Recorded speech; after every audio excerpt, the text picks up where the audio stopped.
for our 2,600 early childhood institutions that we now have. So many of them at this time don't have a trained teacher.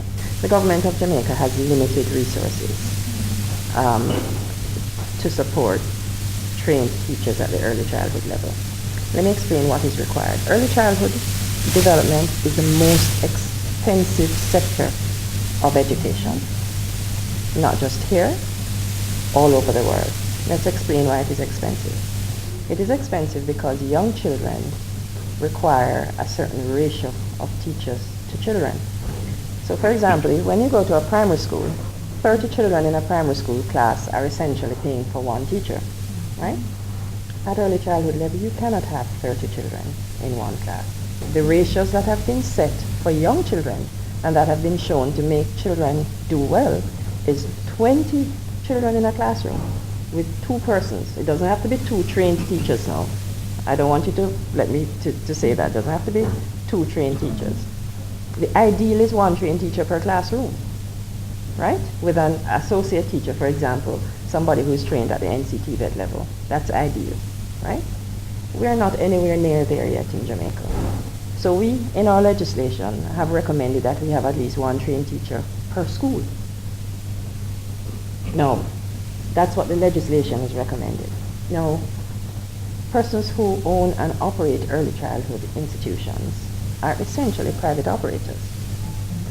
The way that you run a school, if you're a private operator, is that the tuition fees pay the teacher.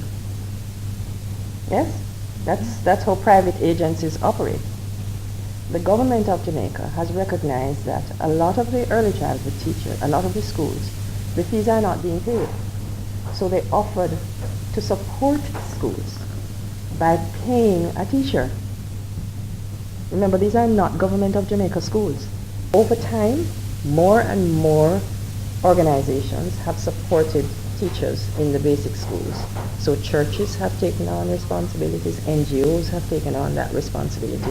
And over time, we have certainly seen an increase in trained teachers. But we're not going to really reap the benefits of quality early childhood development until we have many more trained teachers.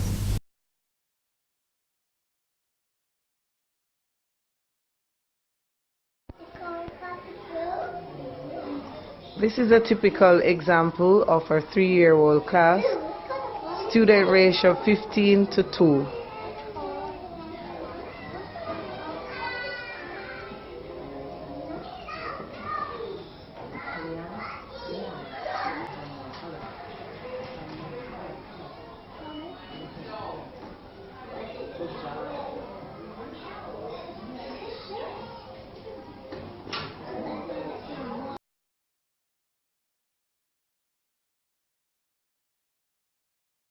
John Piaget 4 stages of cognitive development. They are sensory motor, pre-operational, concrete operational, and formal operational. Now I'm going to do a demonstration on his second stage of the theory, which is pre-operational. Now I have a Jerry here, a 6-year-old male student that's going to help me with my demonstration.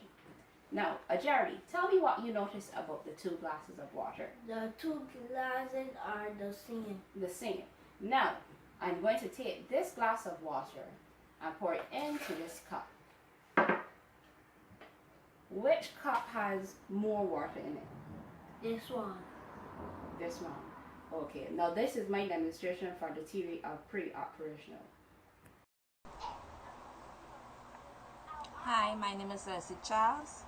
I am from the islands of Trinidad and Tobago.